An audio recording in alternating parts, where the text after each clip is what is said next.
And welcome to 11 Alive News Midday. I'm Jonathan Martin. At this hour, Dunwoody police are still looking for two suspects involved in a late-night burglary at Perimeter Mall. 11 Alive's Stephanie Chaynock has been on this story all morning. So, Steph, we know a third suspect was located just a few hours ago, and now we know the suspects, what they were after, apparently. What are you learning? Yeah, so Jonathan, we're getting some new details now into Dunwoody Police's investigation. Dunwoody Police telling us in the last hour that the suspects used a sledgehammer to break into Perimeter Mall and then into Request Boutique, which is inside the mall. There they stole luxury handbags, and this was all before they then left the mall, got into a mall security vehicle. They stole that car, and it's still parked here down the street just across the way from Perimeter Mall. You can see that door wide open to the mall security vehicle. That is where the suspects ultimately crashed into a light pole and took off on foot. Now, we saw some doors of the mall entrance boarded up. We're assuming that's where a sledgehammer was used overnight for the suspects to gain access.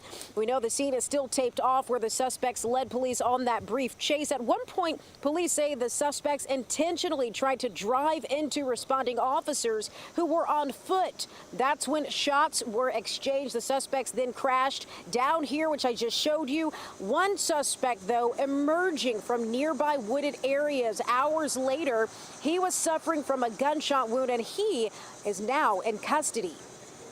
He emerged. One of our officers located him, called it out. Several officers came and took him into custody, and they're attending to his medical needs right now.